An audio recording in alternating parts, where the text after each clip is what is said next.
Hello, welcome. My name is John McConnin, and today's provocative title, but it's true, and I'll show you in a minute. Why do for sale by owners sell faster than homeowners using realtors to sell their homes? Well, the 2018 National Association of Realtors report, I need to pull it up. I'm looking over here. I didn't want to, it slows things down when I pull this stuff up ahead of time. So, yeah, here's the report. Okay, so let me pull it over. I'm going to cut to it. I'm going to make it bigger.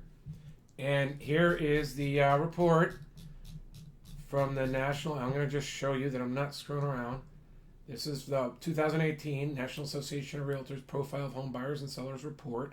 I downloaded it from, I believe, the National Association of Realtors report, and it come down. And there's a lot of good information here for sellers, buyers, and realtors, by the way. There always is. It's a traditional thing we look at. By the way, let me just show you who I am. And I'm in San Diego, but only 7%, and I sell homes all over California. Only 7% of recent home sales were by FSBO sales again this year.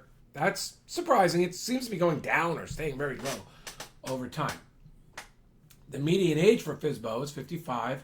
I think that's true. You do see people that probably have had experience buying and selling homes saying they can do it themselves over time. It's just what I've noticed. And FSBOs typically sell for less than the selling price of other homes.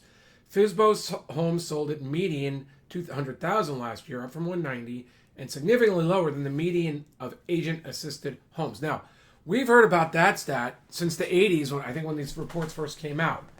Now, this is one of those statistical things like how much can you trust this report? Is it because prices with lower homes, agents less often assist? The equity in them means more to the sellers, so they figure out how to sell it on a home. It could be a really old home that family members sell remotely or to other people. I think sometimes these are the fixer-uppers that go directly to professional buyers who are out saying, we'll buy ugly homes, we'll do this, we'll do that. So I don't really think that's a fair stat. Do I believe that realtors, a listing realtor, coaching buyers could help a homeowner sell a home for more? Yeah. Do I believe in some circumstances a buyer's agent, for instance, when it's hard to value a home, like the home has an incredible ocean view, it's a $20 million home. Like if you go to look at homes in in Rancho Santa Fe or La Jolla or even Del Mar, all those homes are unique. Well, not all of them, but they're not track built homes most of the time. They're custom built homes. They're varying degrees of disrepair. What happens is, like in Florida, with expensive homes, the land goes up over time. The house actually stays the same due to inflation, so it relatively becomes worth less.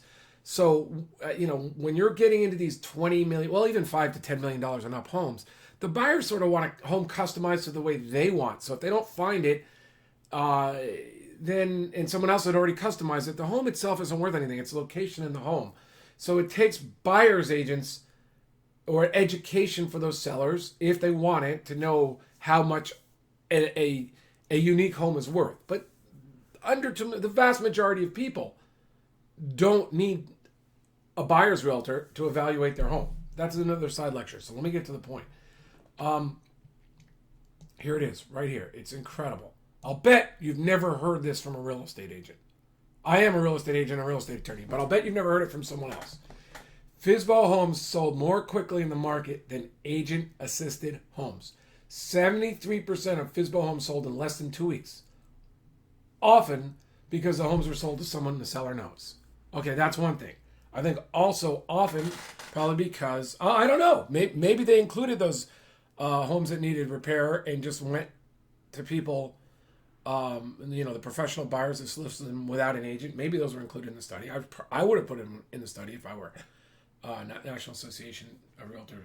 I'd like to see the data on that. But I also think that it's true that, what really sells homes? Like, you can put your home up on... First of all, what I would do is I'd set a home auction weekend. I'd spend 7 or 10 days before, even if I were going to hire a realtor. Anytime someone wants to buy my home, whether I get something in the mail, I get it from a realtor, I have a professional seller, my home's in disrepair. Anytime I'm thinking of selling to one person, I'm like, why don't I try to sell to many? And you can do that very quickly now. You can put your home on Zillow and say, we're having a big open house or / round robin buying auction this weekend. All bids are welcome. None of them are binding until we go to contract on Monday. I mean, that's the simple process. You can learn more about that at winnerscheck.net. But you can sell a home in 5 to 7 days this weekend easily. If you want to invest a few $100s in marketing on Facebook and in potentially YouTube or Google, you can have tons of people come to your home, especially if you price it with a starting price that's a little bit low, just a little. It doesn't have to be a ton, because you're saying it's a starting price. It's an auction. We're going to accept bids, and we're going to contact you on Sunday night, and we're going to ask you if you want to beat the other bid for the right to negotiate with us on Monday for the purchase of the home. Okay, so we get into all that in other videos, or you can go to winnerscheck.net and learn more about that process. But here's the point. With today's technology, price will drive buyers to your home. Now, I don't think you necessarily want to go like the auction people who want you to start off like half the price. And the important thing is you don't need to be bound by the price, the starting price you start at. That's the biggest problem with the MLS these days. People put their home up and it's a listed price. You sign a listing contract generally with your agent that says you're willing to sell your home for this price. And by the way, I'd never do that. I'd start off high. If I were talking to a listing agent, he's like, well, we need to get your price here so we get a lot of buyers. You could say, fine, but I'm not agreeing to sell my house unless it's up here. So you can start it on the internet down there if that's your strategy, but I don't owe you anything until we hit this price. That's another tip that I've talked to about people over the phone. And the problem is that they're like, my agents talk to me and they're saying I need to sell my home at this price. And I said, well, not really, but it is going to be a hassle.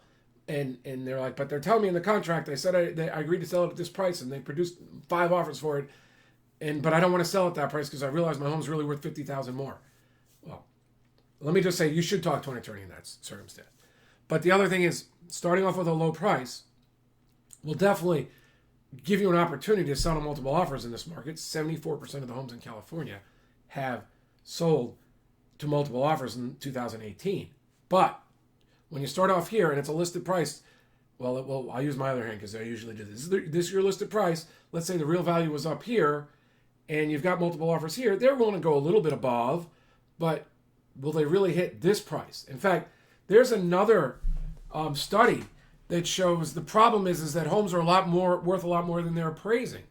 So the other thing is you need to find a strong buyer. Now, I can talk to you about all this at winnerscheck.net. You can see my video on it. We can set up a consultation. But really, sellers right now, the market's changed. Everything's changed because of online pricing. 90% of buyers are searching online for homes. Couple that with some local marketing and some signage, you're going to find every buyer that just about every buyer the MLS would possibly find. And if you do it right, you can actually target the buyers who have shown that they're out buying right now, that they're very motivated. That's one of the keys to using big data and marketing on Facebook or YouTube. So, 72% of successful FSBOs who knew their buyer were very satisfied with the process of selling their home. Now, remember, they did sell their home a lot cheaper. So, I think a hybrid method is called for home sellers, where you use the principles of round robin bidding and auction, marketing for that weekend, and then seeing if the buyers, you're trying to extract top dollar from one buyer, not all of them. So you're wanting to see how high that one most interested buyer will go, and then you decide if you are thinking of selling your home. Because if that's the case, you're like, okay, that's bid high enough. Now let's discuss the remaining terms, which you may have already put out in a sample contract, or you may say, okay, we'll negotiate on Monday. Lots of flexibility there. But that's the point. Use the auction process to get to a top buyer, and then move into a traditional sale. Let the buyers feel comfortable. Don't feel like don't make a buyer tied into their bid that they have to close on this home. Have them get comfort with inspections. Have them get comfort with the fact that they're going to get financing. And that's another thing you could consider a strongest buyer, someone who's got the cash and not having to get a loan. If you're selling your home for above fair market value, you want to make sure that you're working with buyers who can actually supplement whatever their loan amount is with the cash needed to close off that deal. Winnerscheck.net, John McConnin. But again, the interesting takeaway here was that FSBO homes sold more quickly on the market than agent-assisted homes. winnerscheck.net. Thank you.